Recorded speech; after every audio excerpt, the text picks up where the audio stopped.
right, we are now recording. And watch us sure? go into the intro. Woohoo. Bring me everyone. What do you mean, everyone?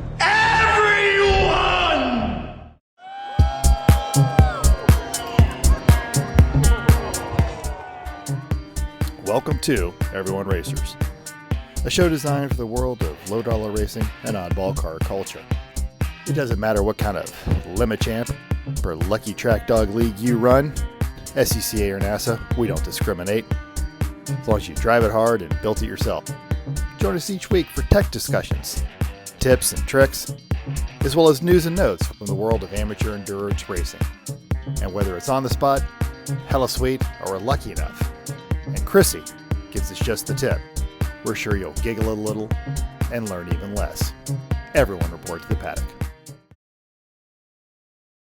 Tim. Oh, there we go. Try it again. I'm a little slow on the camera switching there. And I'm mental. And you know this is a Ferrari episode. It's episode 348. Now introduced in 1989, the 348 replaced the much beloved 328. Everyone fell in love with that, at least of my age, watching Magnum PI. Powered by a normally aspirated 3.4 liter quad cam 4 valves per cylinder V8. And this is when numerical designations made sense. So the first two digits are the engine displacement, 3.4. And the third is the number of cylinders, 8, 348. It was a flat plane V8, made 296 horsepower, mounted longitudinally behind the driver. And it was their first ever transverse gearbox that they put into a car. So there is the 348. You knew this was coming. We're going to be doing a lot of our stuff because we're in the 300s on this one. So, and if you're watching this on YouTube, we're testing out some new software here just in time for me to be gone for the month, and we'll go back to the old stuff. We'll see how this all works out.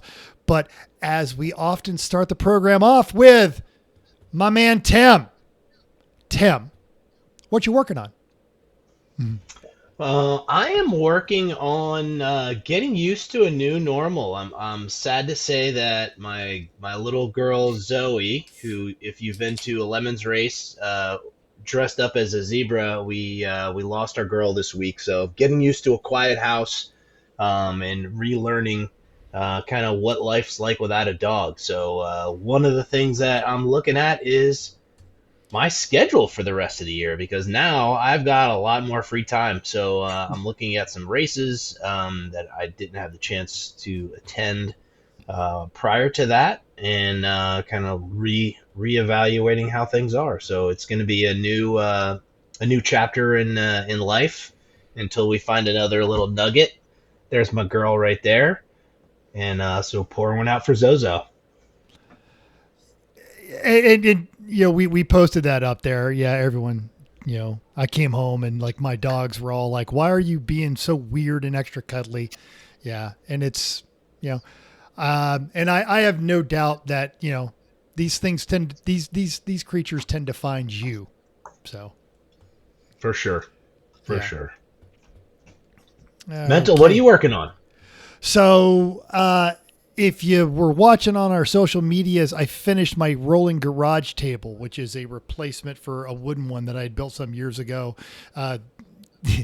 They're always, throwing stuff out. We've got these two big dumpsters out behind my office, and just, my particular neurodivergence is, you can call it upcycling, but really I find myself addicted to bringing home junk. Ooh, I could make something out of this. But in this particular case, I did. I have a number of these just really nice, like almost 3-inch by 3-inch, 16 gauge metal bars. So I built a table out of that and got that on there. I'm going to have to redo the wood on it. It has just been, and I don't complain about the heat, but I'm also not going to go out there when it's 112 degrees. So I come home and I've been on this Letterkenny kick. So the wife and I watch a few episodes of Letterkenny until the sun goes down, and then I go out there and, work on some stuff in the garage, and just the nature of the cycle of things, how it's going. We've had a few late nights at work, so we're taking care of, got a big exercise coming up and working on that.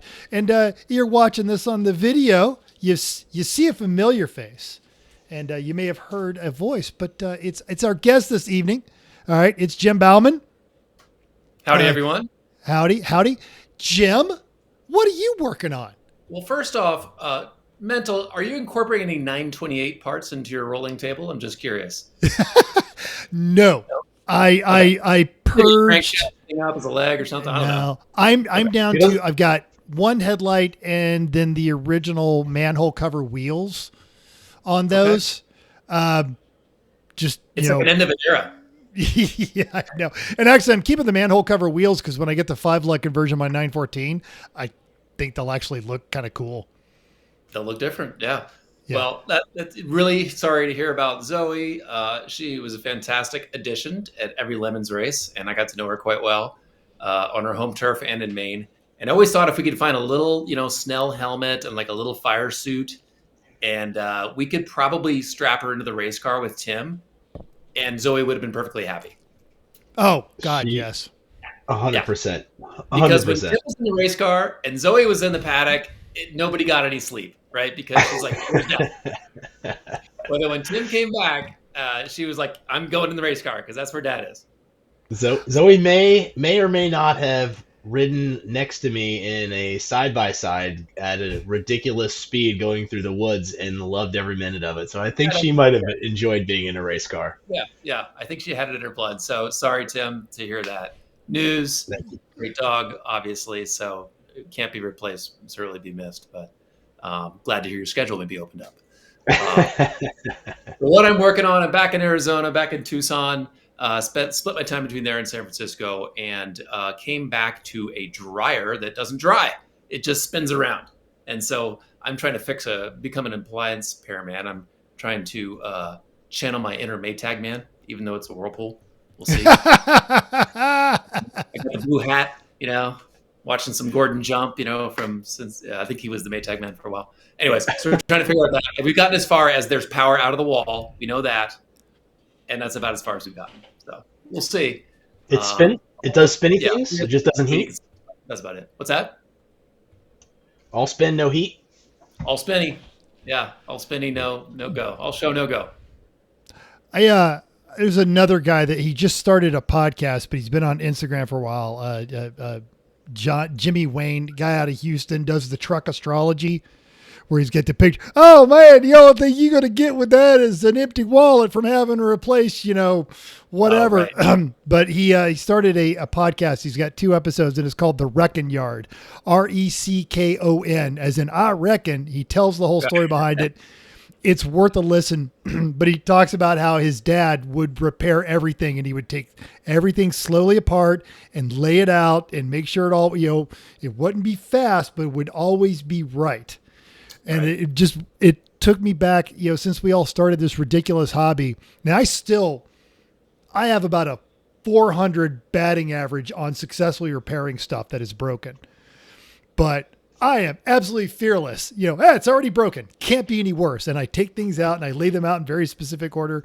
Yeah. So I've tried to screw some stuff up like that. If it's not drying now and it doesn't dry when you've lost nothing. It's just a big paperweight. So, we'll get the multimeter out, the little Harbor Freight, and we'll test the things that need to be tested and see what happens. So that's where I'm at. That's fantastic. And honestly, let us know how that goes. Cause Tim was talking about his dad, he's got this old Mercury motor, and I woke up the next morning to a text from a local friend. He goes, my dad worked for Mercury Motors in the 60s and 70s. So, if you got questions, throw that stuff out there. It's a great community. You know all this, and we'll talk about all of it in a minute. Yeah. So keep us posted how your dryer repair goes. I'm going to end with a phone call to a repair guy, but just, cut into the chase. Yeah. Spoiler alert. And either they show up and go, oh my God, who messed with this last time? And you're like, oh, I have no idea, or they go, hey, yeah, pretty good job. All right. Yeah. I'm just going to do these 2 little minor tweaks. When I finally had to break down and call professionals to do my roof, I'm like, they're going to get up there. They're going to mock me. They're going to be doing stuff. And the guy got up there and you did this all yourself? Yes. He goes, yeah, we've had professionals that did a worse job than this. You just 4 mistakes here, and here. They were gone in an hour. It was awesome. Nice. I would have fallen off the roof, so we've never gotten that far. It's flat. It's not that hard. All right. So, having moved on to that, it is time for us to go to our, I don't know if it's our favorite segment. Is it? I don't know. All right. But one of our favorite. Yes. So we're going to talk about news and notes time. And this hot tip came from Tim right here. And it's the entire story of now we understand why those twin turbo V6 Tundras are self-destructing. And the owners have been whining about this. It's a big deal. And Toyota is now issuing a recall. Now, Jose Rodriguez over at The Drive, and both of our news stories are from The Drive this week, tells us the whole thing. When they offered the Turbo 6 in lieu of their V8s, consumers were skeptical, as is often the case with this. Every OM who's done the same thing. And they are recalling a little more than 100,000 models of the Tundra.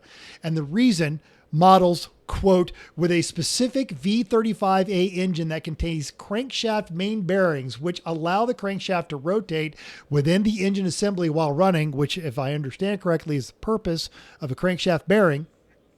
During a specific production period, there is a possibility that engine machining of debris of a particular size and amount may not have been cleared from the engine during the manufacturing and subsequently contaminated the engine assembly during the production process.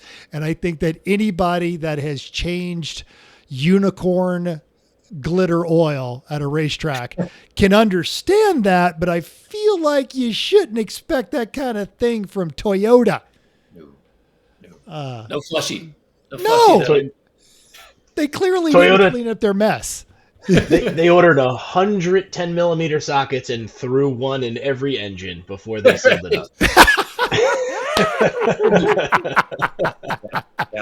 Some disgruntled employee. I'll show you guys on that one. What is this move towards the turbo V6s? Like with Ford did it, right? And these other ones, like, is it I remember reading a couple of things my understanding is it started way back during the Obama administration. Thanks, Obama. But they were leaning towards tougher emission standards. So the company sat down and said, this isn't going away and people are going to want more fuel efficient. So they went with small forced induction motors. GM, Ford, Chrysler, all those people.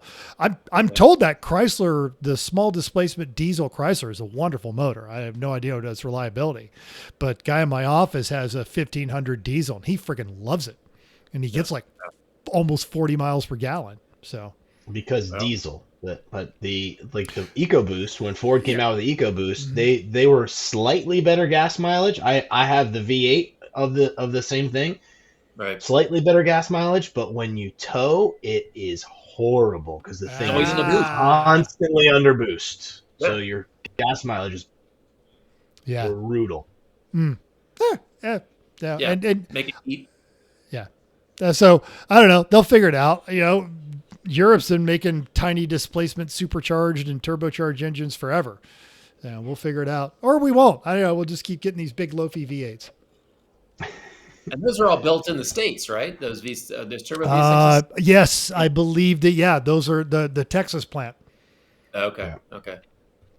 Which is why they have that special 1892, whatever year, some Texas crap. Special edition, right? I thought cylinder deactivation on 8s was a great idea. I don't know if that's still a big thing, but it seemed to work pretty good there for a while. My brother had one of those, the 392 Chargers. But he said he could, with 3 people in the car, in addition to him, he could get like 35 miles per gallon cruising because it would just shut down half the cylinders. And that's like better than my Miata gets. Right. Wasn't the challenge with the cylinder deactivation, oiling issues in those shutdown cylinders. Yeah. Probably. If you know, let us know in the comments, because that's something. Yeah, and he didn't have the Hellcat. He just had like the regular 392 kind of a jam on that one. But Not the displacement; it's the credit score. exactly. I learned that one from Number of speeding tickets. Yes. Oh. Numbers All right. are hard.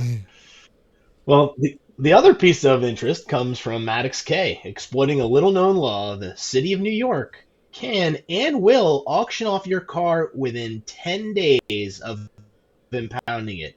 This is regardless of the cause to tow. And to rub salt into that wound, you're not allowed to bid on your own vehicle at the auction. Not that most victims could afford to, anyway. As the article mentions, this clearly is those least likely to afford it, and thus the one least likely to fight it. The article points out New York City's publicly accessible vehicle auctions page for a single week in November of last year, 2023, and they sold more than 180 cars, with no delineation about the ones that were abandoned, seized, or towed, and Gotham not commenting on how many vehicles they seize annually or the amount of revenue the article is forced to put into public math. 184 times 52 weeks adds up to nearly 10,000 people losing their cars each and every year. It's not all greed. New York City's West Side Highway storage was closed in 2021 to make way for a park, but recent rulings elsewhere might help. Poverty tows, as they are known, were banned last year in San Francisco as they were deemed unconstitutional, as they represent an unreasonable seizure of property. More as this develops, and yes, we included it to the auctions page in the show notes. I know that we do not celebrate the misfortunes of others, but hey, man, a cheap car is a cheap car, and $500 my ass. So yeah. I'm waiting for somebody to show up with the Maserati that they pulled out of auction. Yeah. I mean, it is a pretty good way to acquire a car under market value. I mean, I get those Joyride, now they're called Autura. They were called Joyride, Bay Area auctions, and they get, 15, 20. They're getting like some auctions. So that's San Francisco impound. You get 80 cars in one auction, and a lot of them get no action, Yeah. And they go cheap. Yeah. Yes. Because people are scared of them. If you're looking for a reliable car, you're not getting me to go to an auction, because even if it was maintained up before the auction, it sat in a lot for, ever. Right. But I would, but we're capable people, and all right, we'll rip into this thing, rebuild it. Here's all the problem points. And And I know that there's a race over who's going to bring the first Maserati Quattroporte to limits. I feel like the West Coast has a better shot at it just out of vehicle availability. But some guy with a Maserati that he bought right after tax season at the buy here, pay here lot that he couldn't afford, and he parked illegally or started having transmission problems. Ooh, yeah, might actually make it to lunch. The Alpha Julias are not far behind. That is a Chrysler product through and through. You throw a turbo at it and 60,000 miles. Yeah. Mm-hmm. You're out of warranty and nobody wants what could go wrong? What could nothing a flathead would fix, And I'm not gonna say that this is that we have a plan, but we have a plan. We know exactly how we're going to take this Maserati, how we're going to put it down. We're not even going to sign up 4 drivers because we know it won't make it till lunch on Saturday. And then we have a plan for post blow up Maserati. Yeah. And the first person to bring an Iron Duke Maserati, that's IOE gold right there. Right. Sounds like a little bit like the Citroen of old, Everybody thought that was going to blow up by lunch. It really didn't, though. No, but it didn't really do much either. You've heard the phrase, they call it Citroen better, which means it's better. It's not good, but it improved. Oh, and we're talking about the Three Pedal Mafia S&M car, which was a hoot on that one. Yeah. It's the only automotive motor I've ever seen that had like a power takeoff. It had like an additional jack shaft. Yeah. That, hey, draw your own conclusions while they call it a jack shaft, but it was like driving accessories. It's like just like in a tractor or something, right? You shove something in the back of it, and you can run a harvester. You can run like a giant suction pump if you wanted to. I don't know. There it is. Yeah. That's your Yeah. Which you couldn't run, those 3 carburetors in sync. But that car got sold off to a collector in Texas, and he's very ecstatic about it. So he's probably got it running great. I hope he kept the dildo on the shifter. Me too. Wrote it without it. Of course he did. Okay. Tim, I found this one. You've been so good about finding stuff, but I found this car. So, Magic Spinning Triangles. This is a 1983 RX-7. It's a previous SCCA race car with a logbook. Now, it has a full roll cage, but the seller admits it might need a little bit of modification to meet Lemon's specs. I don't know. The harness is also... It looks pretty good, though. It looks pretty good. It looks pretty good. You better be a small human. I would say the first look at it is that the cage on the driver's side is a little snug to the seat in one of the pictures I saw, but that's pretty easy. Cut the door bars out, send them. I feel like this passenger side is also the part it's going to get you pagled. But it's got a decent curve on it, and then Mm-hmm. Hard to say. It comes in a little snug around the footwell area, but that bottom's a little wonky. Yeah. I think I'd want to pad my knee if I was driving that race car. Yeah. Knee. Yeah. Yeah. What was the hot swap back in the days for these? Wasn't it 302s? Didn't there was all kits and everything for putting 302s in these things? Yeah, and they didn't even really need kits because it fit in there. Right. And and then of course, LS all the things became LS all the things. Right. I mean, it's kind of that little, what is it, a 13A or a 13B? That's a 13A and I believe 4-port. And I'm sure the rotary heads that listen to our show will be like, because 13B was the original 13B and that body style was the 6-port. And then the second gen came along and the FC and that one was fuel injected. Yeah. But right. But all of them very good for endurance racing. Now, the key to that, Tim, is the sound. The more annoying the sound the RX-7 makes, the worse the results are. So there is a disproportional. There's like a curve somewhere, right? Of like gargling barbed wire is up here, and like kittens purring is down here. And if you're down here, you're going to be like top 10 at least IOE Canada. If you're up here, you're just annoying Nick Pon and Jay, and you're probably just going to leave, on Saturday. Yeah.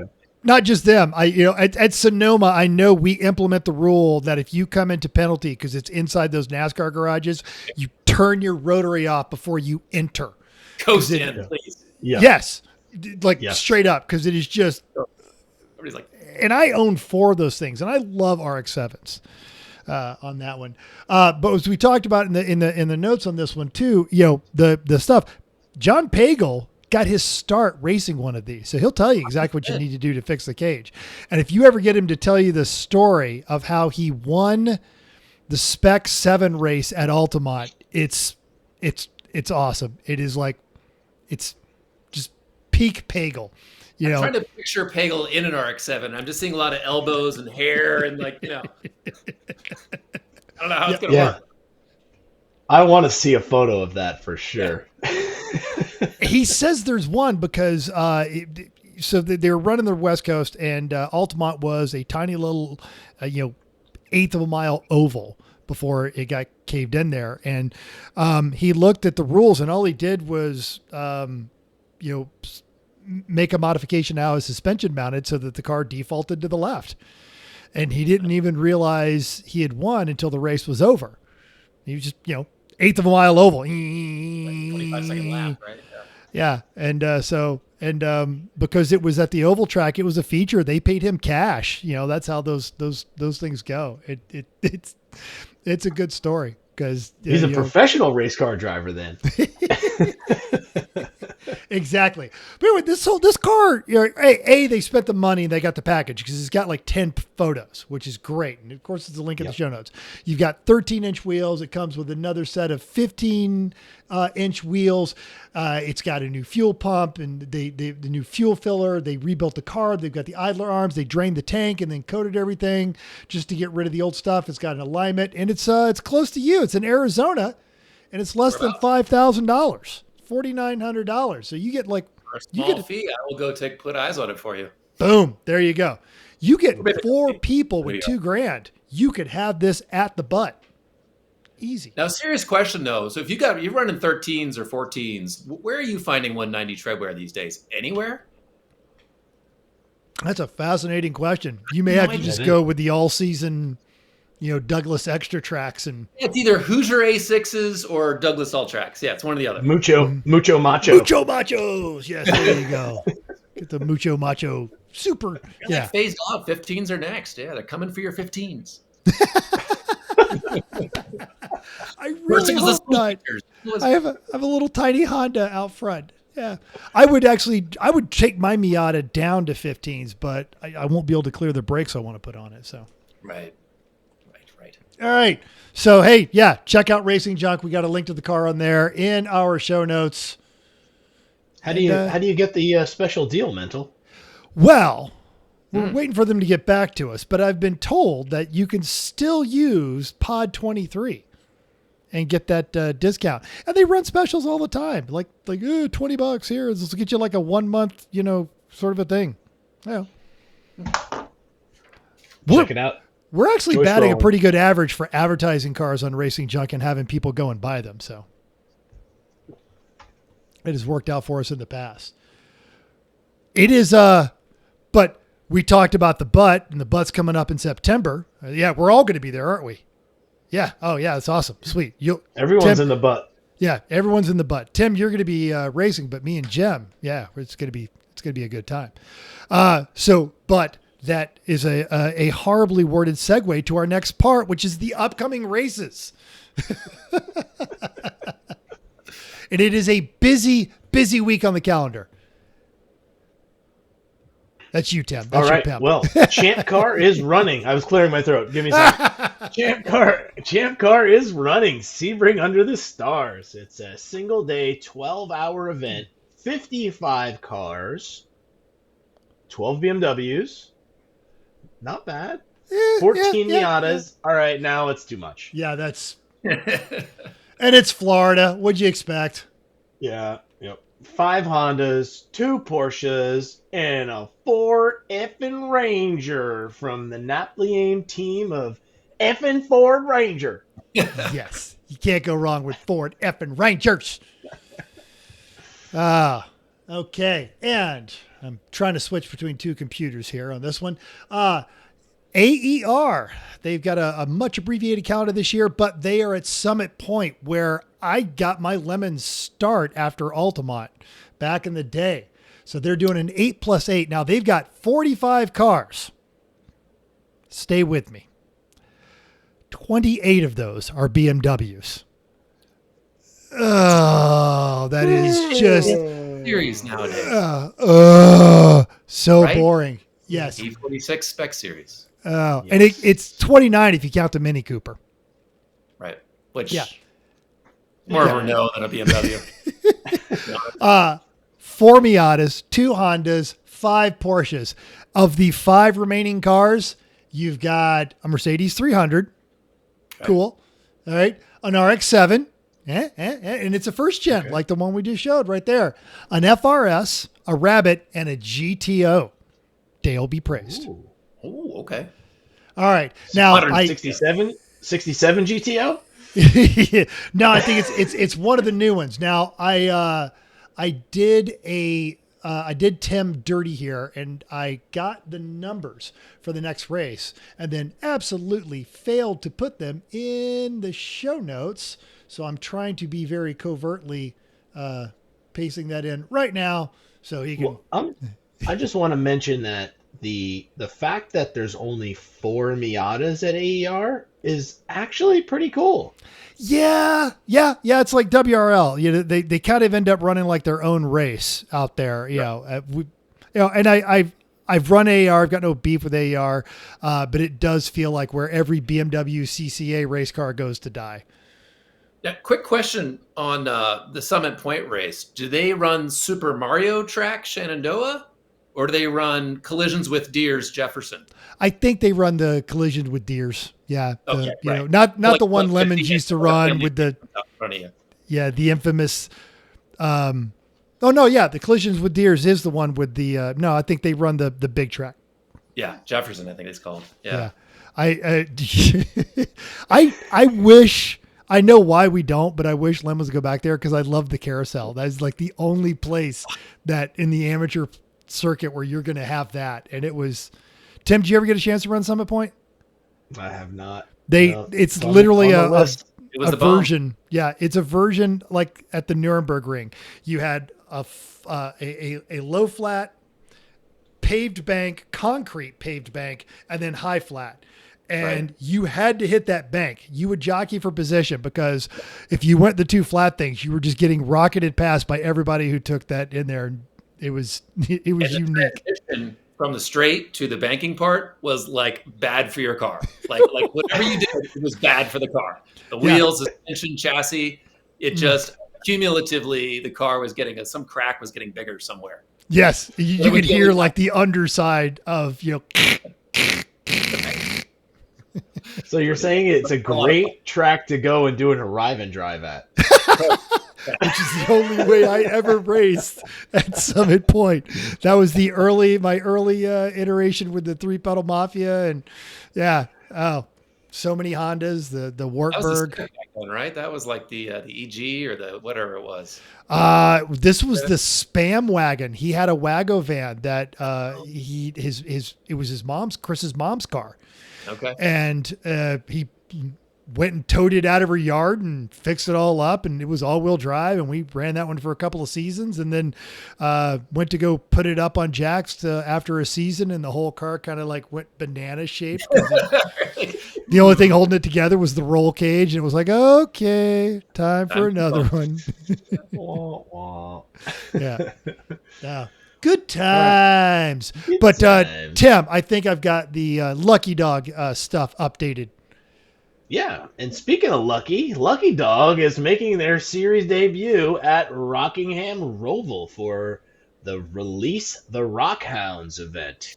There are 45 cars, drum roll, 9 BMWs, 5 which is Miatas, outstanding. 3 Hondas, 1 Porsche. That's amazing. What a great mix right there. And there are some absolute gold entries in here. Our buddies at Cheap Thrills are bringing the STS. There's a 75 Nova from Cheapo Thrills. Rigs and Horses is bringing their Lincoln Town Car. Nice. Ramrod has an 87 Fiero. The Fontana Village people are in a 96 Buick Century. My grandmother has one of those. And Randy will be there in his Flying Moose 740. Oh, which we love, Randy.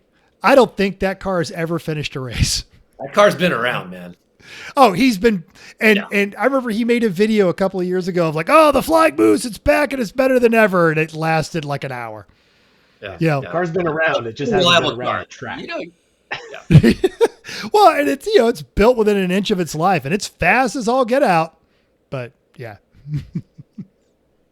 That is an outstanding. I'm a little disappointed there's only 45 cars at Rockingham in North Carolina.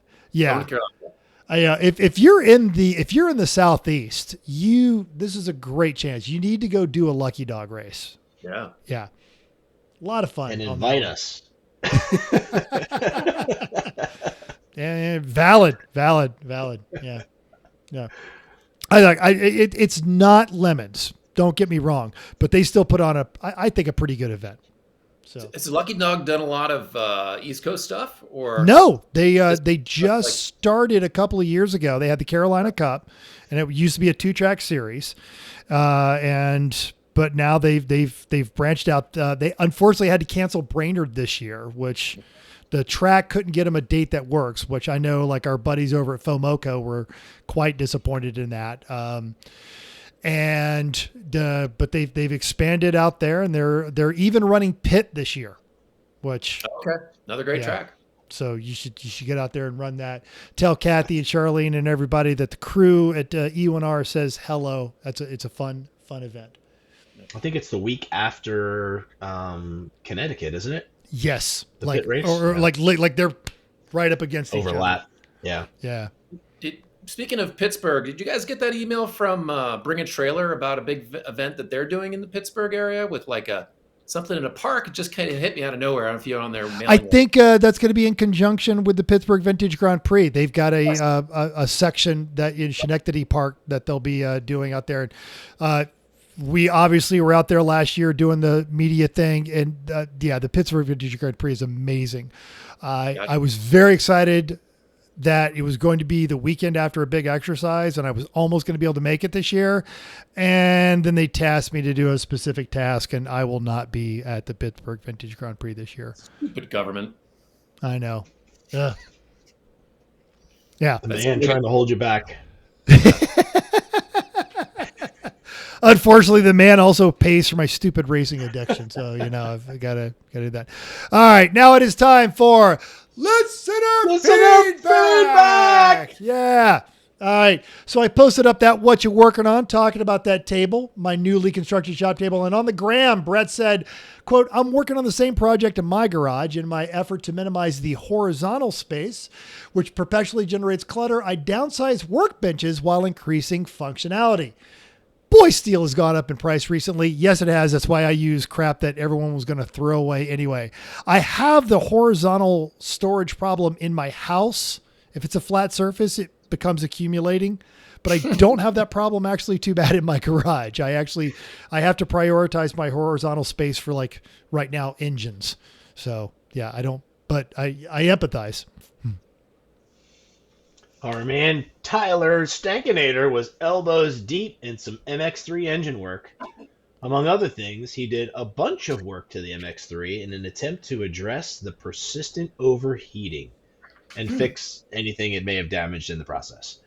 Replaced the head gasket, got the head machined, flushed out the coolant while it was apart, replaced a water pump and timing belt, and just got the car running again after about 3 weeks. Well done, Stank. Now, he added that this was the, quote, first time I've ever taken a head off, and the only thing that went wrong is I forgot to hook up the distributor to the coil and reconnect the fuel pump before attempting to start the engine again. And that's a lesson. Don't be afraid to open something up and learn. Our man here is repairing a washing machine or a dryer. You never know. Yeah. We'll see. Yeah. Could go swimmingly well. And now is it the four-cylinder? Could burn the house down. He's working on there. Do we know? I think, this is the four. Yeah, this is the 4-cylinder one. He got in with, there's a handful of people that still run those MX3s, the Hong Nor crew, and Kevin and those guys. And they've had some success, I think, with the V6s, but most of their wins are coming in that in the 4-cylinder one. Wasn't Hong Nor dominant with that car back in the day? Oh God, yes, they were. Lemons races. They call it the Trans Am, and then the other one, and then one of them got wadded up pretty good, and so they had to like cut up and make the two of them. I remember back in 2011, they towed all the way out to Texas to get like the national championship on that, and they still run a lot of races in the Southeast. And they're all phenomenal drivers, and they know their way around a Mazda or two. I think this is the blue one that he debuted at Road America last year. It is. Yeah, he's been working on this project for a while. Yeah. Good for him. Good for him. Those are neat little cars. Well, Matt F. was hosting a proper summer soiree, entertaining about 1,000 little people on Logan's birthday. And I think he's talking about children, for those of you that minds are in the gutter. It's 9:00 and we're about done. Yeah. And you know, I don't have kids, but you know, I've been around enough kids' birthday parties to know exactly. I can hear that sound of, you know, 40 screaming kids around a pool in the summertime. And it contains within it happiness, but will also absolutely give you a headache. When you're a parent, your instinct just kicks in. Small children, large body of water. No, let's just have no fatalities, and it'll be a success. Yeah, That's you know, pretty much how so it goes. waiting for the one to run around the edge of the pool, slip, crack their skull open. Exactly. EMTs come. Yeah, Yeah, that'll be Nobody wants to fantastic. find Johnny at the bottom of the pool. No. Nick Heine saw that and suggested that I should be welding with the Daft Junk helmet and be a hero. James F. was also doing some head work. He'd cleaned up his cylinder heads and getting his intake ready to reassemble. And the Ronster Raps Maestro put a new monitor on the sim rig. $500 my ass. He's not wrong.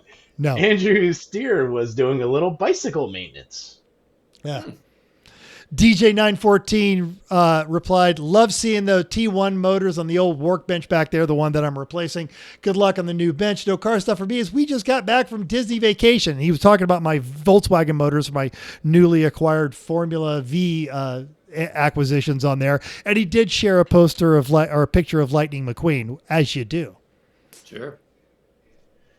Al Jones said, ooh, it's a chilly 98 degrees in Pittsburgh today, and some idiot decided it'd be a good weekend to pack up the garage and get ready to move into a new one. Oh, that's me. I'm the idiot. Self-inflicted. Oh, exactly. Yeah. And lots of sympathy, but also no sympathy because we're all doing the same thing. DC good Doug choices. noted that he needs to build a table. And Sajeev commented on our last episode about the True 24. Whew, that was a night. Yeah. Now we had a personal message that showed up. It wasn't on any of our social medias, but one of the listeners was talking about, the steps that I've been taking this year. And it was really nice. They opened up about, they also had to come to a decision. Do I like drinking or do I like racing? And they chose racing. They had no luck at that 24 and they were considering blasting music just to annoy their neighbors because, and what screwed them was the infrastructure because they actually had a race engine and they had to have high octane gas and they couldn't get it because the power was off. And then the card reader or the phone connection for the card reader wasn't working at the track. So the infrastructure absolutely screwed them on that one. But it was interesting is they were sharing with me the voyage that you're making with, giving this up to do this thing. And I've been meditating on this one all day and I wanted to throw this one out there. It's not in the show notes on there, but people of a certain age, our age, you grew up, and if you were having a physical, emotional, or mental struggle, you kept that to yourself because that's how it just how it was, and you've been reinforcing that habit over decades. And what I have noticed repeatedly, in fact, in every single case, when I have actually revealed something or lifted the shield or just opened up about something emotionally, physically, or mentally that I am facing to the gearhead crowd, 100% of the time, instead of being shunned or mocked, I've been met with support and honesty and people telling me about their similar voyages on that one. So I just want to throw this one out there. All right. We're taught that we keep all this stuff inside, but if you've got a good group of gearhead friends and you've got something you're wrestling with, don't burden yourself with that one. Open that up to your friends. And I think you're going to be really, really surprised at the reception you get and the support that you get. And if it's something that somebody in your circle has not faced, it is probably something that somebody else was too afraid to open up with. And it was just a really, really nice, open, kind of wonderful thing that someone shared with me their minor struggles on that one. And it just reminded me that this is a truly wonderful community that we're dealing with on this one. Yeah. Second to that. I mean, stuff that goes wrong up here is just the same as a busted knee or a twisted ankle, or getting stitches and, somewhere. It's all part of you, right? Yeah. It's fine. You can, and somebody else, like you just said, mental probably had that same issue, or they knew somebody that did, and then you're not alone. That's a huge, huge thing when it comes to sharing anything Yeah. like that. And you might be the person that inspires someone else to realize they're not alone. So just, Absolutely. don't suffer in silence. All right. Awesome. And if you've opened up and shared something with me, I hope I was supportive and honest and loving on that one. But if I wasn't, I apologize. But I want to thank you for opening that up with me. And you know who's always supporting and loving and honest? Chrissy's mom. Hi, Chrissy's mom. Hello, Chrissy's mom. If you're listening, thank you. We're not surprised if you're not. I get it. Following their vacation photos, I think Chris and Chrissy will be back next week. We'll find out. If not, we got a good crew. We'll keep it going. All of a sudden, I want cookies. Understandable. There you go. Yeah, you got to get on her birthday mailing list. That stuff shows up on there. On the to-do list. Yeah. All right. So moving on to our main topic. And our main topic is, in fact, you, Jim. Yeah. Hello. Yeah. You already told me there'd be questions. Yes. Well, and this More of an is, interrogation. yeah. This is going to sound dismissive and insulting, and it's not meant to be. I feel like you're one of those, you're one of those people that has always been around, and I couldn't tell you when you started being around. I know where you live and what you do and what you're good at and what irritates you and that kind of stuff. Usually it's something I'm doing, but, what's the 30-second elevator pitch on who are you as a racer, as a person? Yeah. I mean, there's some questions that you sent me ahead of time. I got cliff notes, but as to how long I've been around the lemon scene, 2009. So we started building a crappy old Volvo in Vermont in 2000, like winter of 2008, which is really smart to go pick up a car in the middle of the winter with bald tires and drive it about an hour and a half back. Well, you got to have something to do in the winter though, man. Yeah, exactly. Yeah. Snowmobiling, ice fishing, and building race cars. So that was, and I had a great crew. Several of them still race. Jason and Russ still race not that Volvo, but a different Volvo back in the East Coast. And 2009, Stafford Springs. I think that was our first race, which, much like Altamont, is like a tiny little 3rd-mile oval with like a little D in the middle and like chicken heads all over the place that you could run into. And I think the fast lap was like 33 seconds. And I think the winning team had like 1,100 laps. So the Kielbasa kids, I remember. It was a little Honda Civic. But that was our first race, 09. And then one of the guys, actually, it was even before that, Jason, he had done the Lamest Day, which is a legendary race, in Lemon's lore, was the 24-hour Nelson Ledges. And that's actually where Chris and Jeff went to go pick up the Wartburg. Right. Yeah, it's all circular, man. Yeah, it's all circular. So in Vermont until 2013, and then flying back and forth from my job. Well, my spouse's at the time job took us to California, and for a little while I was back and forth California doing 5-6 races a year, as the finances allowed, and racing this beautiful yellow Bertoni coupe that you might have seen at various racetracks around you. We blame Phil for that one, and we're very glad that he forced us to get a Bertoni coupe. And then on the West Coast, met up with that weird guy in the middle there. He was only about a mile away from me. And when the Lemons forums actually used to get traffic, I don't know if they still do. Hopefully they do. That's where I met Tim. And a few bad decisions later, and we were wrenching on a terrible, terrible Nissan. So bad. There he goes. We're trying to keep it clean. Yeah, there we are. There's the crew. And that picture on the right is a lot of fun because that was the first race that car ever did on the West Coast. And the guy in the middle, one of the guys in the middle there, his name is Russ. And we call him Russbot because he's kind of like a robot in terms of how he races and how he fixes stuff. He's just perfect at how he does both of those things. He had just split up from his wife of several years. And he's like, you know what? I want to take a cross-country trip. I'm going to tow this stupid race car from Vermont to California. And we did races along the way. We did race in Texas. We did California. We did Michigan. We did Carolina. We had a great time with that car in that couple of years. And that was our first and only race at Sonoma with that car, where the drive shaft fell out of the car on day number 1. Chalice of failure. Yeah. And then we found a guy with a similar swap to ours in Novato, which is right next door. And we went and took the drive shaft out of his rally car. We brought him cookies in exchange and put it into our race car and finished the rest of the weekend. And then we did another race. Actually, that's right. We did. Remember that one race that was called NASA We Have a Problem, the 2-hour race? Oh goodness, man! Yeah. It's popping into my head. Yeah. Right. It was like 2014, I think.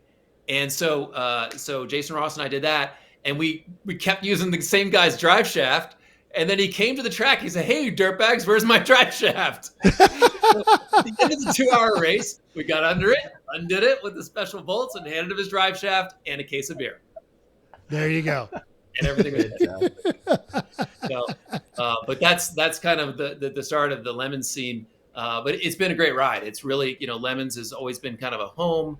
Done more or less races, but and you always meet new people. And despite that race car was so terrible, it had its moments where it was fun, and we had a lot of good times working on that car, even as bad as it was. In fact, this award over my shoulder, I think, came from that race car. So epic weekend where we pulled a hermaphrodite 95% restored Pinto out of a garage in Hayward. So a lot of good memories and more to come. I just love to see new racers. That's my favorite thing at races, is to meet new teams that have just found out about Lemons, by the by, and they find a home in Lemons. Best example of that recently is the Colonel Angus team. I don't know if you've met those guys. Yeah. Fantastic, those guys. Such a great attitude. It's like a father and son, and I think a daughter it's parents and a son and daughter, if I'm not mistaken. Yes. I need to. Yeah. Because and for those that don't know, it's a Ford Focus, like early 2000s. Yeah. Something like that. And they spent all their time getting it ready, and they weren't going to theme. Right. And I distinctly remember that. And then Mom was like, "Yeah, we're not letting that one slide."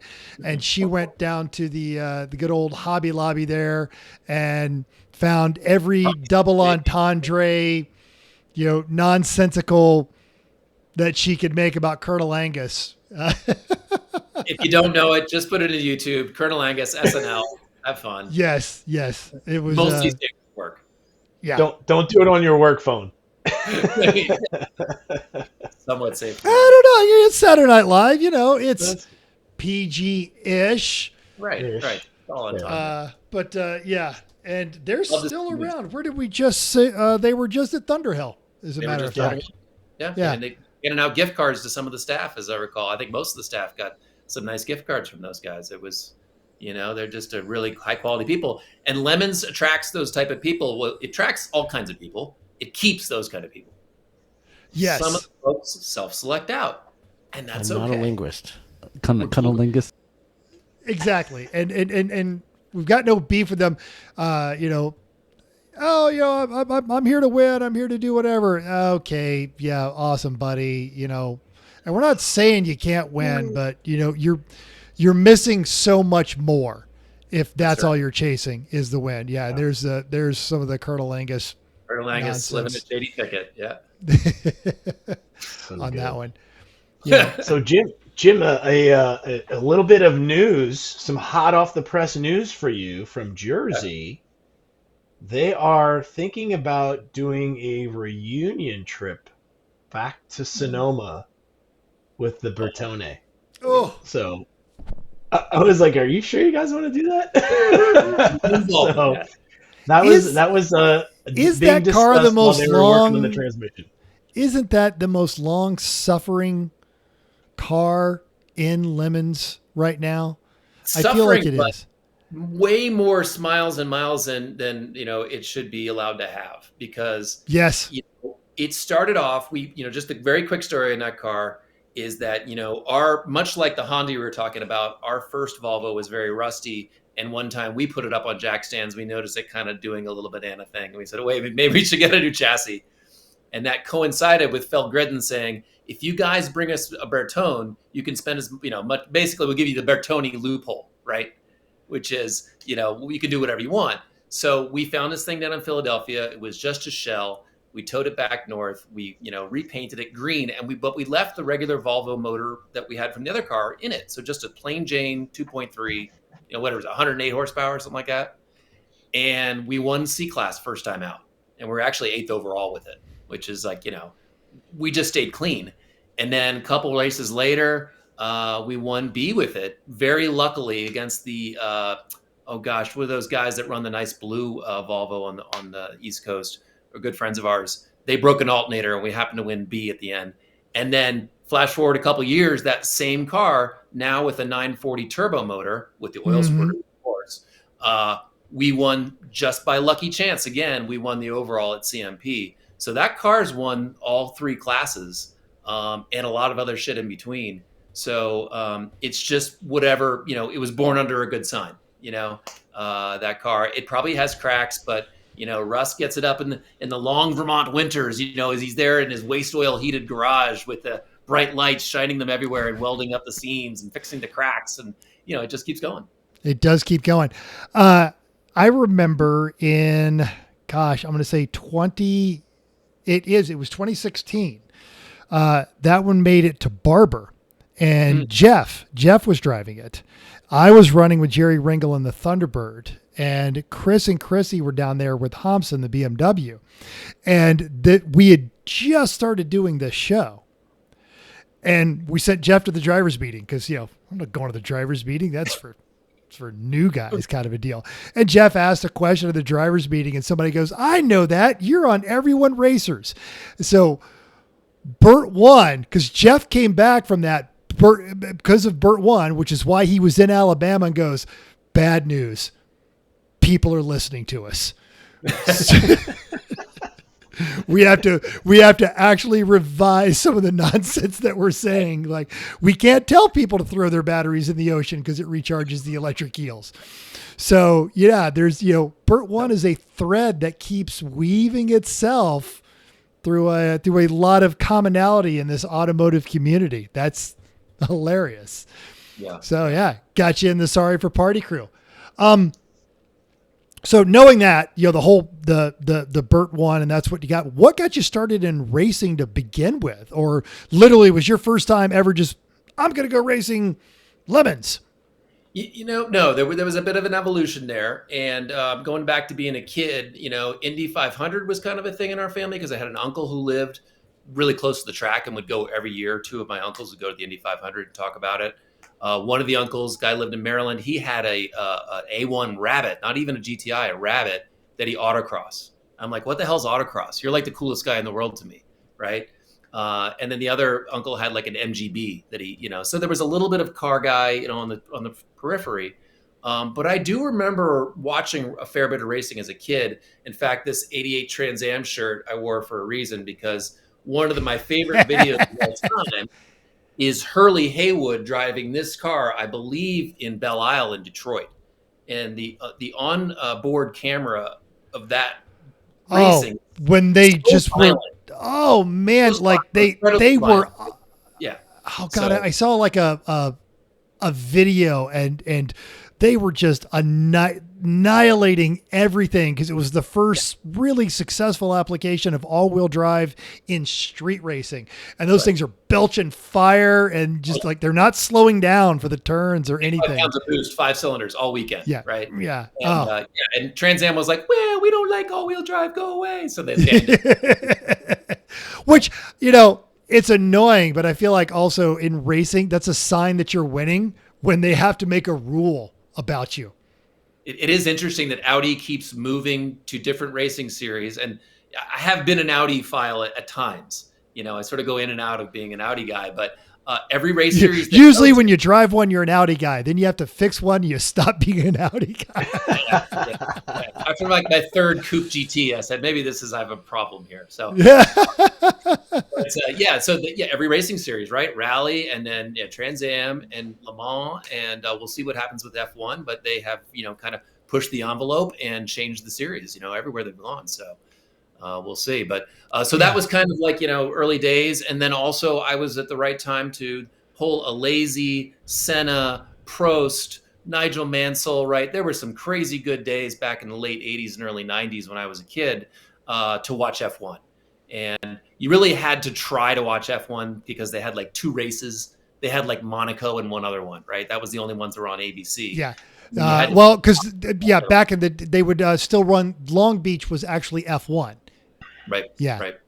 Right. So anyways, and then fast forward to right before I moved to Vermont in 1998, I found a Cherry first gen CRX 87.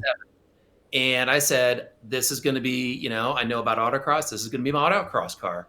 And so I started stripping it down. I put the Tokikos on it, right? The Tokiko Illuminas. It had a big ass rear bar on it that the previous owner had put on there. And it was a great little car, no power, right? But it taught me how to drive a slow car fast on the street anyway. And moved to Vermont. Okay, everything's fine. There's a nice sports car club up there. I'm 6 months into my life in Vermont, and I get T-boned in an intersection in that car. Oh. Never saw the cones, unfortunately, and would have been fun. But for some reason, I don't know what the segue is, I went from being a Honda guy to a Galant VR4 addiction, which I don't recommend for anyone ever. It was a bad idea. It is a DSM that is pretending to be a regular, Japanese car.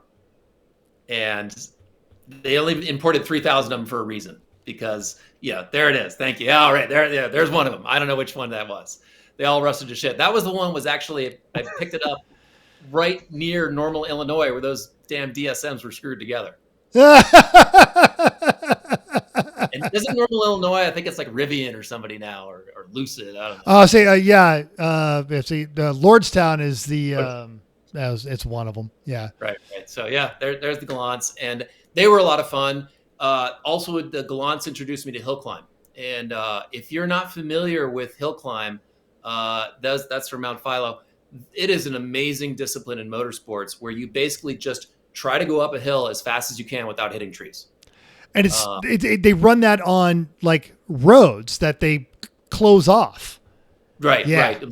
Most of them in the Northeast are at ski areas. And the granddaddy one is Mount Washington, right? They only do that about every 3 years now. But fantastic. That is a fantastic motorsports discipline. Just be prepared. You're gonna bust it, right? You're gonna hit a tree. You're gonna go in a ditch at some point if you're really trying to go fast. But those guys don't care. And that and rally to me are two of the most interesting motorsports disciplines out there. But that was, and then so autocross did a fair bit of that in the Galant and some other cars. I think my favorite autocross story is a Mitsubishi Expo. And real quick, I do have to share this photo right here. Oh yeah, there it is. See you later. Yeah. Bye. Bye. But this little Mitsubishi Expo that was like stuck in third gear when it got warm, but I had like first, and so I just stuck it in second gear and went around this autocross course, and I beat like a Lotus Elise, 911, I put the Galant wheels on the Expo because the Galant was leaking or something or whatever, who knows. And so that's one of my favorite autocross stories. That's fantastic. But I think the Lemons thing was we saw some of the press coverage from Altamont all the way in Vermont, right? Some of the 2007 or 6 or 7 press coverage, it might have been Road and Track. I forget who. Car and Driver, because I think, Car and Driver had a team out there. Right. And I think Phil was still writing for some of the Buff books. Yep. And so, some of the autocross buddies and I said, hey, you guys want to do the Lemons thing? We're all like, yes, like duh, right? Like, why wouldn't we want to do this? And Stafford Springs was the closest, but then soon New Hampshire, they had 2 races a year in New Hampshire, and that was only a 3-hour tow for us. And so it was a really good time. And, I think we didn't cut a lot of corners with that car. I mean, it was a little cheaty. The first one, maybe not so much, But the second car was a little bit cheaty, but we didn't cut any safety corners, and we tried to be really careful in the build. And I think that Lemons does not sweat you spending a little bit of money to be reliable and safe, right? Don't spew oil, right? Don't, make sure everything's tight. Go slow when you build a car. Preferably maybe bring it to Corey Dickman or somebody that's built a ton of cars that are successful. Have them look it over. But that's, I think, if I had to impart any wisdom or what I would do differently, is talk to people that already have done this and know what they're doing. It's a little bit the easy button to learn some of the answers before you just jump in. Well, and I feel like, especially if they're coming from other disciplines, and Tim, jump in here if you've seen something different, but with other disciplines, everything is, I have a secret, we're doing our little thing over here. And I don't want, if I'm not cheating, I don't want them to know how I'm not cheating. And if I am cheating, I don't want them to know I'm cheating. And in Lemons, it's like, oh no, come over here, check this out. No, what you want to do is weld it up, do this, buy this part, go here. And here's the part number in the junkyard that you can go and totally bolt this in. And you get like the limited slip and, or wait a minute, I got one in my trailer. You can have it. Exactly. Right? Yeah, that happens a lot. Yeah. Don't, you know what? Screw it. Never mind. So here. And so, yes. And I feel like it is definitely, a, hey, come on, we want you here. Try this, do this. We want you to have a good time. And if you're wrenching on the car, maybe you're having a good time. Maybe you're a masochist. I don't know. Yeah. To your point, Jim, that people focus too much when they're just getting into Lemons, the ones that don't do it right. Well, how do I make the car faster? And I want to do this. And no, like the judges are going to hammer you if you go that direction right now. If you say, yeah, well, I wanted to put an oil cooler on this thing so I didn't want it to blow up on my first race. Okay, pass, right? You get a hall pass for stuff like that. It's totally fine. I don't think I've ever hammered anyone for enlarged radiators, oil coolers, bigger brakes. Cool. Yeah. Yeah. Doesn't matter. Yeah. But if you come up with a lopey ass idle and you push on the move, you're like, okay, guys, Yes. Unless you're in a 41 Ford, then it's fine. It's fine. We're going to let that one go. You get style points on that one. Hey, jump in here, Tim. You got some questions. You've known him longer than I have, but at the same time, you haven't. Because if you're up there running in the Northeast in 2009, 2010 timeframe, I know we've went against each other in the early days back up in New Hampshire when we were showing up in the boat and battling it out for C class. Yeah, we spent a lot of time with brake fluid in our hair over the years. That's for sure. We got a little bit here. I've got a great picture of Jim laying underneath he's laying on the floor underneath the car. There's a big hole where the engine used to be, and he's like with a wrench, like, yee! Yeah, another K24, yay! Oh, it's one of my favorite pictures of you. Painful as it was, but you've been racing a long time. You've been in Lemons a long time, and you've started like Mental and I. We've all kind of donned the orange jersey, and you've jumped into the staff side, and you've done some judging now too. So, right. What there you go. You got the staff hat going. So what made you want to get involved in the staff side, and which do you like better, judging or doing safety? I know is kind of your gig that you like. Which of the two do you prefer? I like them both, and I'm trying to remember the first time that I got the call or whatever, or got a request to staff a race. I do remember my first judging experience, which was completely impromptu, and it was Denver. And which used to be like Judge Phil's personal race, right? Denver. Great race if you've never been. But Phil got deathly ill on food poisoning ill on Friday and couldn't come at all on Saturday. So it's just Aaron Cole, if he's been on the show, I don't know. Aaron Cole's a fantastic human being. We need to get him on here. He's a great person. Right. He's awesome. Guru now, I think, and he's a photographer of excellent skill.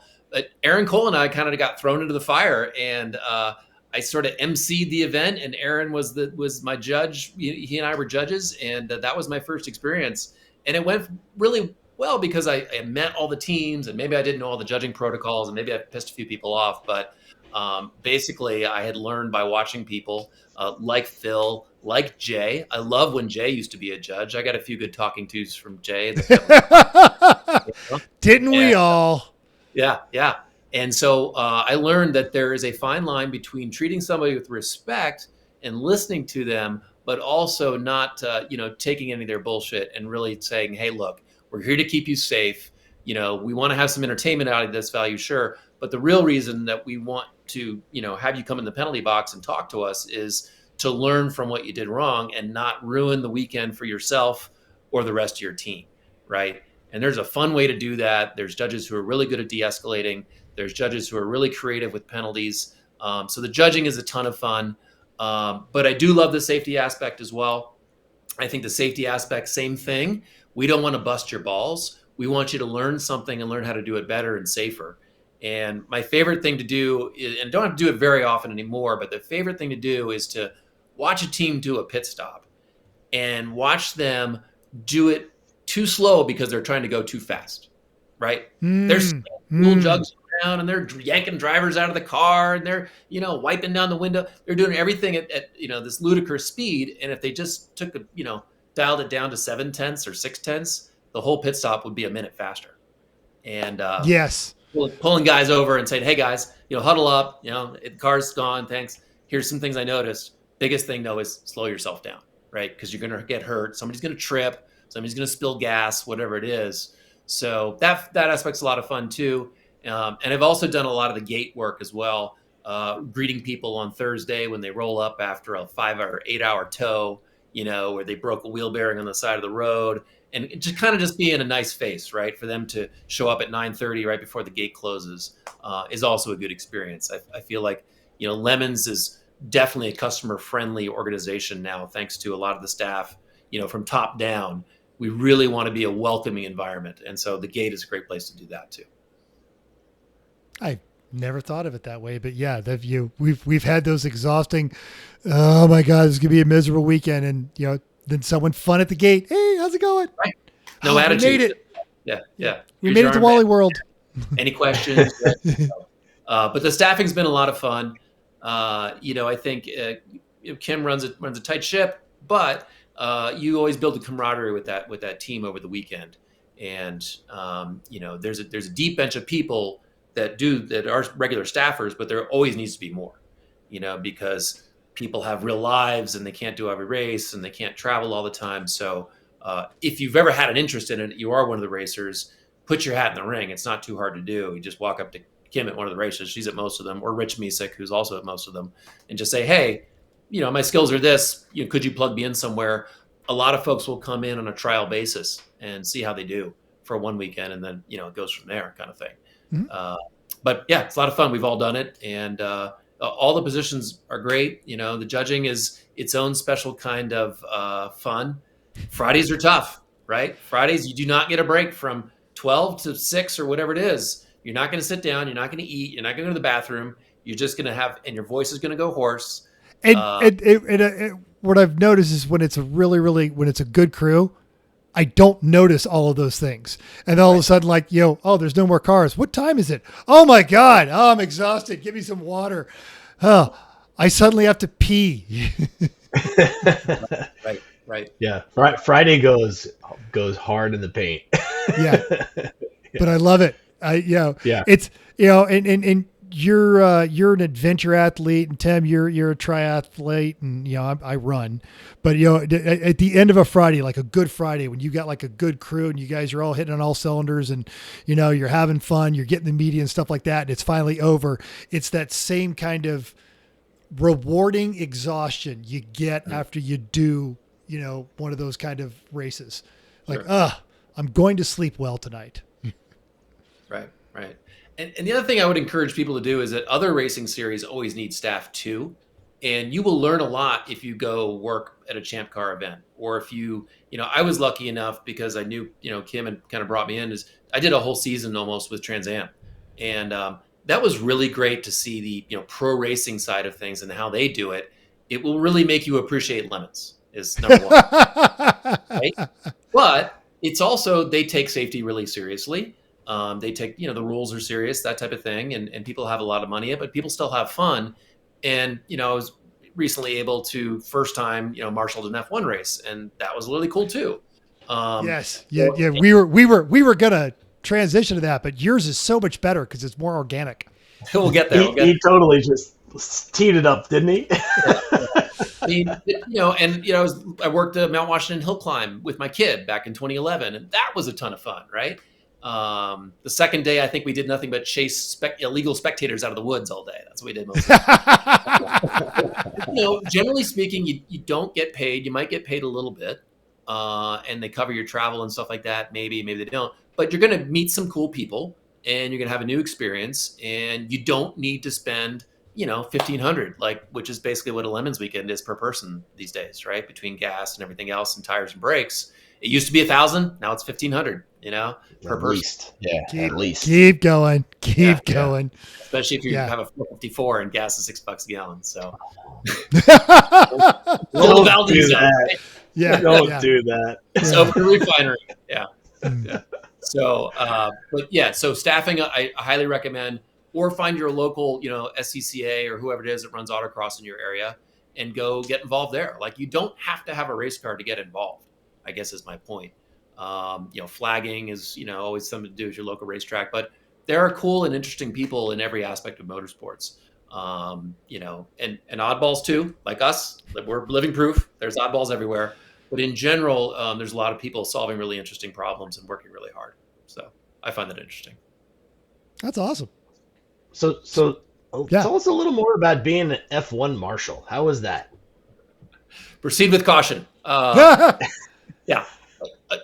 Fantastic experience. And I was lucky enough to be at Miami and actually got to stay with my dad who lives in Fort Lauderdale. And really great experience. I have to give full credit to my fiance, Cheryl, who found the link 24 hours before the deadline and had mixed feelings on whether or not she wanted to show me the link. Good girl, Cheryl. Good girl. Too much. She showed the link. And I just had to put in here's my motorsport resume. Here's some work I've done in the past. And I think with the position I got, I probably didn't even need to do that because the intervention marshal is what they call the position that I was doing. And if you've ever watched an F1 race and you see a bunch of guys with white helmets and orange suits around the track standing around, that is what an intervention marshal is. And basically, when Romain Grosjean spins on the formation lap and throws carbon fiber all over those are the guys that clean it up, right? Or if Charles Leclerc spins at the tightest turn in the track in Miami and tries to K-turn it out of there. You remember that in qualifying? They're the guys that go out really hurriedly with the big old crane and hook that car up and very carefully get that multi-million-dollar piece of machinery safely off the track. So that's what the intervention marshals. They're the guys that like to play in traffic, as they say. So it doesn't require a lot of experience. They do give you training. You have to pay your way there.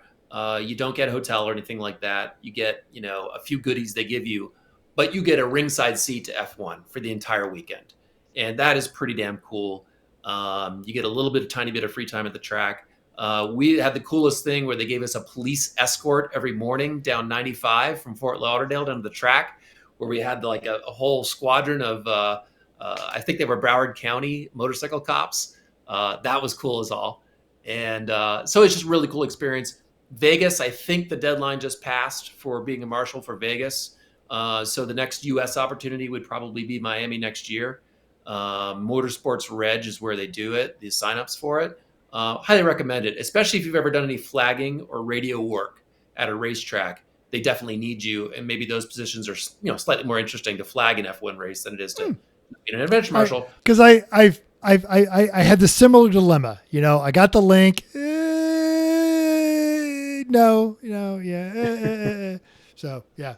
All right. Yeah. Now you've talked me into it. Next year I'm going to have to try it. And you could get a crappy station. Sometimes you're all the way at the end of a gravel trap where you barely see the cars go by. And so it's a little bit of a roulette game. I would say do it with a buddy. Whatever you do, go with a friend so you guys can hang out, even if you don't get the best view. So just so you can have a great weekend. I had a great weekend regardless. Got to see my dad and stuff, but just go into it eyes wide open that it's going to be hard work and a long days. I think I was up at 5:30, and I think I was back at home at like 10 p.m. On both Friday and Saturday. Yeah, So that's a long. I know they were staying up all night here. Obviously, our friend Ken Kodak was right in front of where the Ferrari, found the weakness of the manhole. Yeah, how much the track sucked. It was the car sucking, really, that just pulled that whole thing out. So Right. the weld held. It was the concrete around it that failed. Around it, that's right. Yeah, So. But really interesting. And Miami puts on a great show. I just put in a plug-in for the Miami Grand Prix. That is a great event. They build that whole complex from nothing, basically, from a parking lot around the stadium, and then it all goes away a week later. And, okay. You build a track from nothing on a busy thoroughfare. I get it. but a good event. I went in with low expectations, but and those kind of opportunities in motorsports are around because there aren't as many people that want to do the hard work. But if you're somebody who doesn't mind a long day in the sun or doesn't mind talking to a lot of people, you will meet some really cool people. I think the first, my only driver interaction was Nico Hulkenberg doing his little walk around the track with his valet on Thursday, and it made a little eye contact, a little thumbs up with Nico. But so. But you might get a lot more than that. I had a buddy who was a pit marshal, and he got a lot more interaction with the driver. So, any case, it's definitely worth doing if you want to do it once. If you're an F1 fan, but just pick your racing series and investigate it, and go volunteer, and go be at the track around, get a little bit more inner access than you would as just a fan, and you'll see a whole new side of the whole deal. Awesome. Very cool. Tim, what Go else ahead, you got? Mental. Oh, okay. All right. Well, I'll let you do it. yeah, when you're not racing, what do you do? Me? Yeah. Oh, Tim. Okay. Tim and Jim thing. So it gets confusing. Yeah, we both have B's too. Fair enough. Yeah. Right. Either fixing the house in Arizona, or fixing the 190,000 mile Prius, which almost never breaks. But no, I love to go skiing. I love to be in the mountains. I love snow. Do a lot of that. And living in where I do in Arizona, and I guess being the age that I am, I've gotten into pickleball. I gotta say, when in Rome, that's all I'm saying. Dang it, man. Hey. Back in the day, I used to play some squash and stuff, and always liked, I play a lot of volleyball too, but it's a lot of fun, man. You get out there and it's easy to learn. The learning curve is pretty shallow.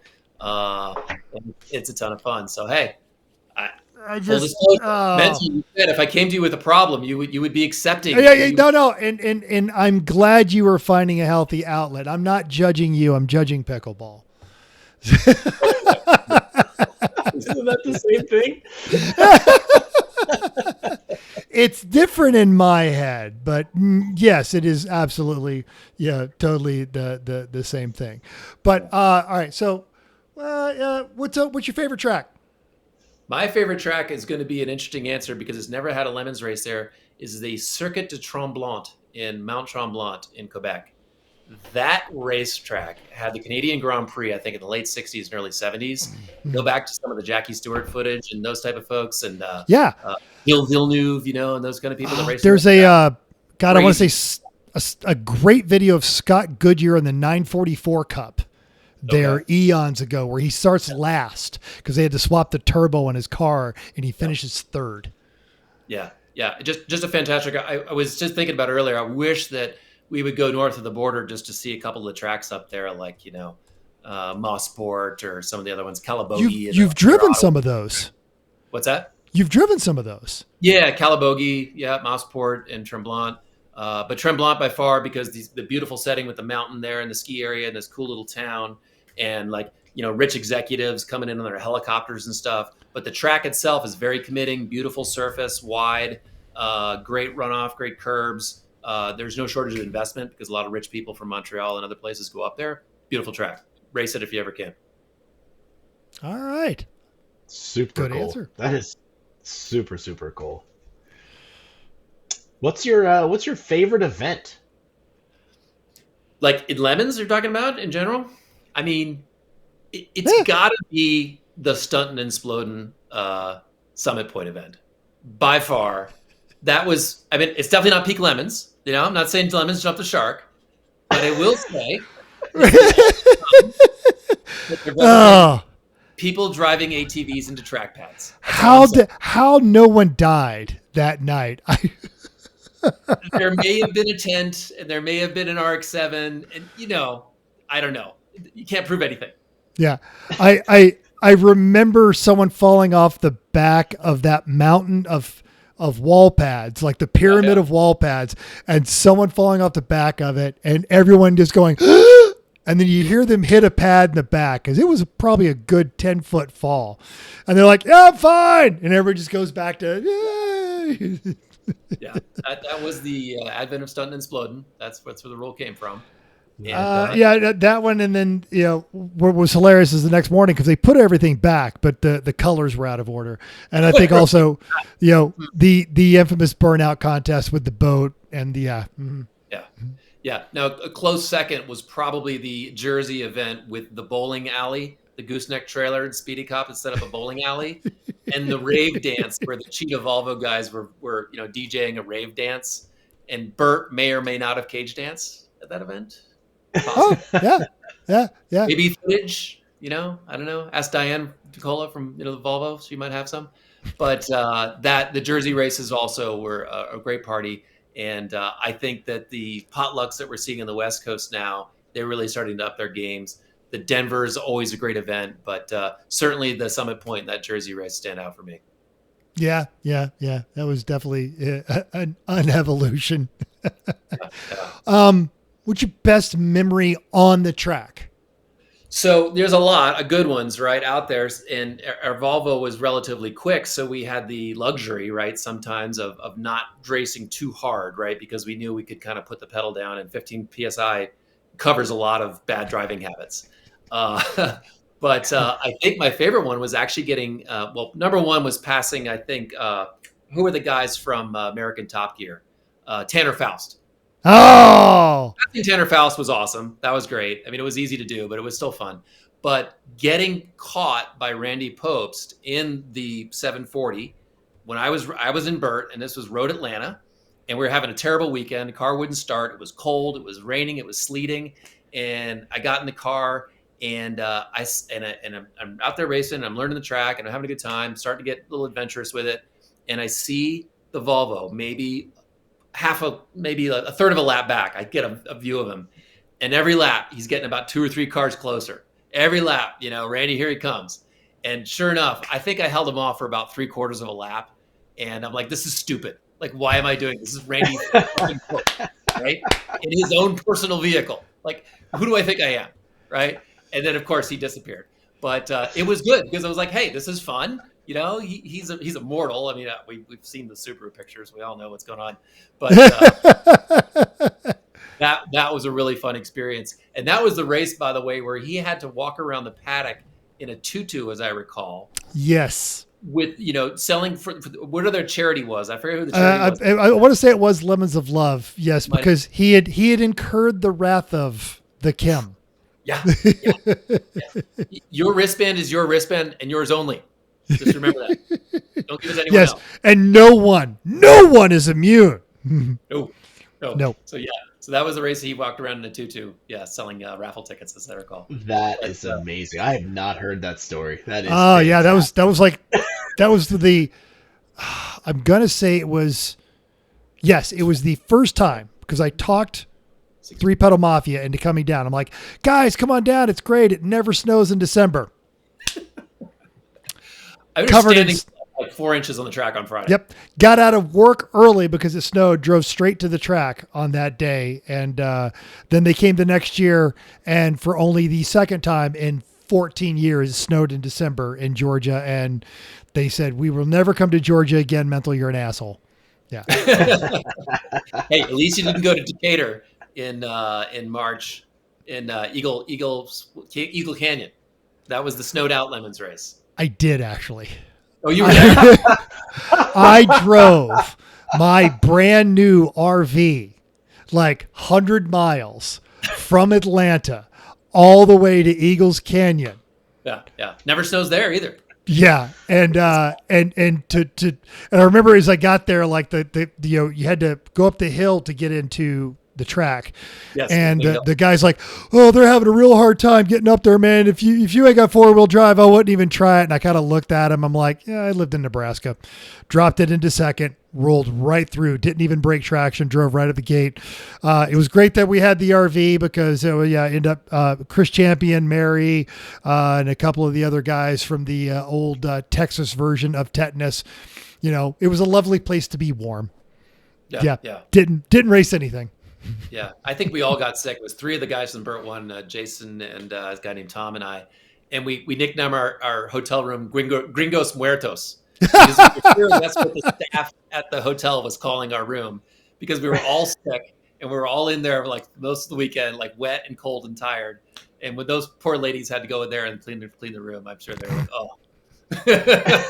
Woo! Yes. Yeah. Oh man. Yeah.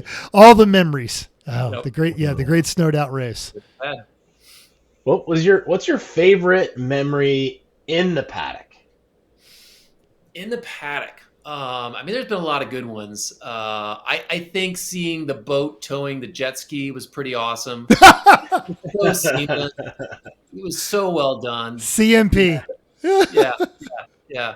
And then I think also seeing, I have a lot of memories of Sasha just searching for stuff, like in his paddock space at every race. Like his paddock space would go from a paddock space to like Sanford and Son in like 2 hours. Yes, basically every weekend. The Sasha the Sputnik explosion. Yeah. We do grid search. We find special knuckle for Nissan Access van. So I love the guy. He's a great guy. But I'm gonna say that's there's so many great memories. But I think, and then also the Jersey party that I mentioned, that was off the chain. And that was also the time I first really spent a lot of time talking to Dale S. That everybody knows, hopefully in Lemons. It's got the little red hat. And we nicknamed him Goathead for some reason, because I think he said go ahead, and we said, what do you want, Goathead? Goathead for the next 3 years. And of course, that's when I got the all gauges up story. That hopefully a lot of people know the all gauges up, pointing up story. And Needles I think up. half of there it is. That means everything's fine, right? Oil temperature, whatever, everything's pointing up. Dale was in the starter stand at in Michigan. Why am I blanking on it? Gingerman, thank you.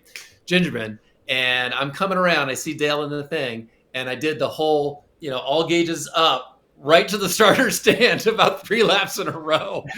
And I think everybody around me was like, why the hell is this guy flicking off the starter stand?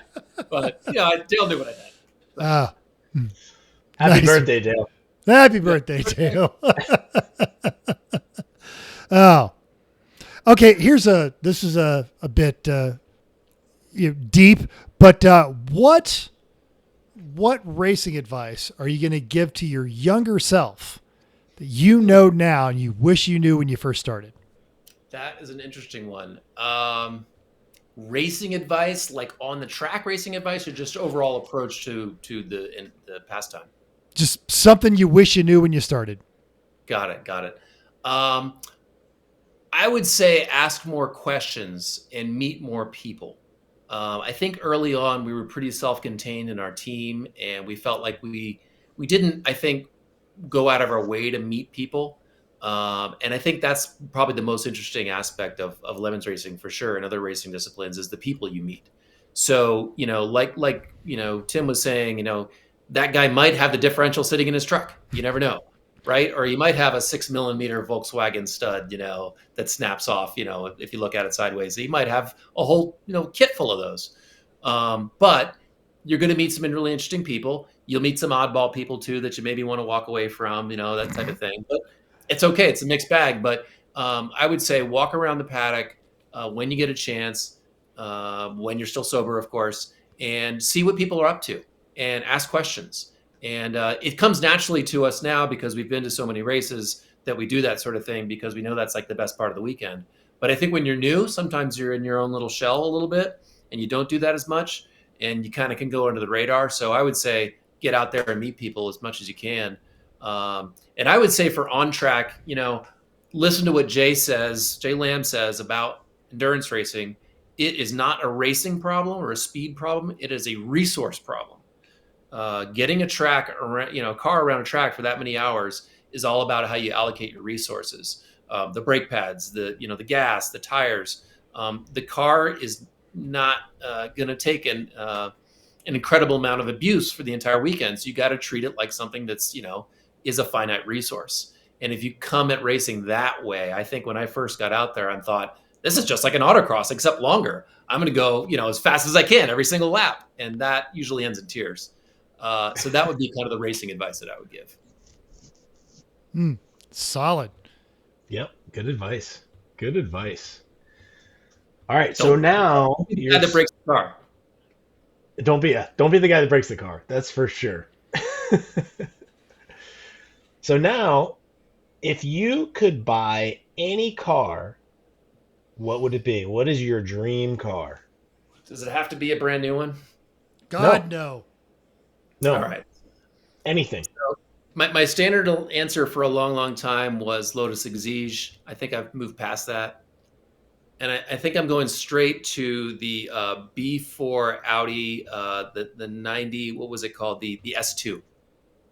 So from the early 90s, the Audi S2 wagon, for me, was just the coolest effing thing. And of course, it was Europe only, right?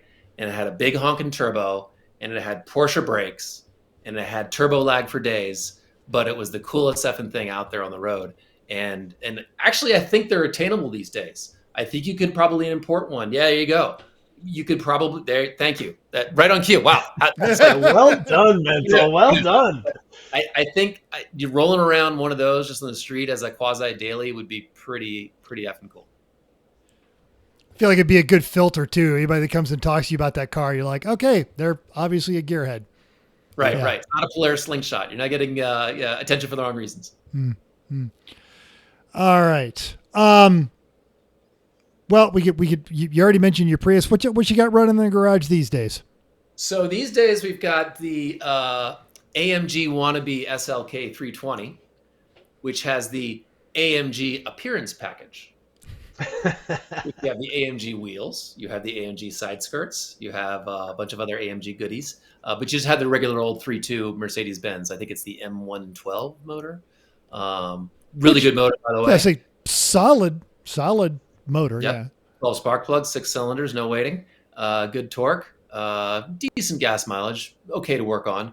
I like that car a lot. I realize it's really kind of a Chrysler mashup with the Crossfire, but it's a cool car. I think I'm ready to move on. The hydraulic pump on the roof hasn't failed yet, so it's time to sell. Because that roof's kind of heavy if you got to do it manually. It's a cool car. I think, I'm trolling all the time, always for, older Hondas, Toyotas, cool stuff out there that's not too expensive that are survivors. But that and the 190,000 mile Prius, we've pared down the herd. The Saab is gone. The old Chevy Traverse, the workhorse, is gone. Interesting story on that. I sold it to a crazy lady here in Tucson, like certified crazy. She showed up at my door 4 months later at saying, we have to go to the DMV in the next half hour without calling. She just showed up at my door. So that was unsettling. Fast forward about 3 months, I get a notice from the Tucson Police Department. There's an abandoned vehicle here that maybe you were an owner of. I'm like, no. Here's the paperwork. I sold it to that lady. So that's not my problem. All right. Wow. That's a fun one. All right. Yep. I've sold cars to crazy people, but it has never come back to me. So we're going to throw this out there. You've listened to the show. You know how this goes. We've got, Hello Sweet. This one on the spot, and I'm not going to limit it to just you, Jim. Everyone has to answer this question. You get one Lemons car on track for the rest of your life. What's it going to be? Not a Nissan.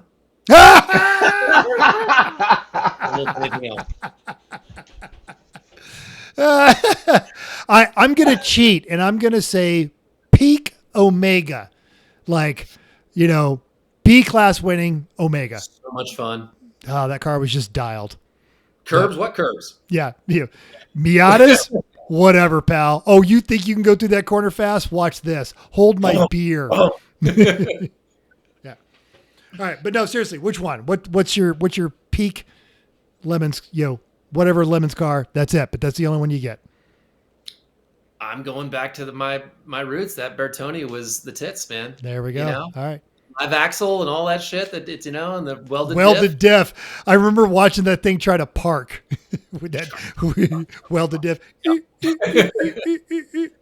All right, Tim. Comfortable and fun and torquey as hell and easy to throw into corners and great out of corners and a brick. 120, she gets a lither floaty. Other than that, she's great. All right. Tim. I think it's time for the daily double. I think it's the Omega. The Omega is just so. It's so. Such a good car. Yeah. It was. It was. Yeah. It's I will say this: a close second. A car I really, really enjoyed driving, and if it was still out there, I would say LS swap that thing and have a blast. Was the ugly brown Camaro. That car was so fun. Handled great. It had brakes that could stop time. And it just wasn't that fast. But it was fun. And it looked right. It looked the part. It did. Yeah. It really did. Yeah. All right. Well, Jim, thanks for if you want to push your social medias, but I don't. Yeah, fair enough. Okay. All right. Here's the deal. So if you want to see what's going on in Jim's life, you got to come see him at the track, and he's at most of them. Get out of your shell. Come talk to him. Come meet people. He'll introduce you to other folks on that. And Jim, if you had one quick question for you, here we go. If you wanted one thing as a bribe, as a judge at your next race, what would somebody bring you? So some kind of bribe that is not the typical like Fireball whiskey or like a pack of Tipperellos or something like that, or some cigars. Right. Some really good sunscreen. Like the EWG, like Blue Lizard, like the really good stuff, not the crappy like Copper Tone. That's a good one because everybody needs it at these races. Or if it's raining, like some really good rain gear or really nice, be practical, I think, with the judges. You can bring them sex toys if you want. Everybody get a good chuckle out of it. I would say one thing, if you're going to bring an illicit substance, just understand that you can't fly with that shit. So it's probably going to stay at the track anyway. So, I love the 420 guys, but, if you're going to drive home, that's great. But don't get an airplane with that stuff because you might end up in some, sheriff's office somewhere. So somebody bringing a pot plant as a bribe would be actually that would worked out pretty well because while I could not partake, I was able to take that one home, and my brother-in-law came and just literally sat on my back porch and thought that was the greatest thing he'd ever seen in his life. Right. So it keeps on giving. Yeah. All right. I don't know if this is going to work, but we're not going to do our traditional readout on this one. So we're going to kick over to this thing and we'll see if it works. Here we go.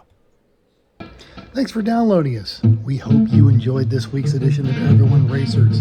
We also hope you will join us in the world of driving, racing, and building because everyone can be a racer, even you. If you enjoyed this podcast, subscribe. It's totally free. And go to iTunes, give us a 5-star rating. Even if you hated us, give us 5 stars and tell us why. If you have any questions or show ideas, drop us a comment on our Facebook page, Everyone Racers, or email us at everyone.racers@gmail.com. You can still text pictures of your junk to me at 484-243-0455. Find us on Instagram at everyone.racers, YouTube and Facebook under Everyone Racers, and even Reddit at /E1R. Thanks again. Until next week, keep the shiny side up. Unless, like us, there is no shiny side, then just keep those wheels down.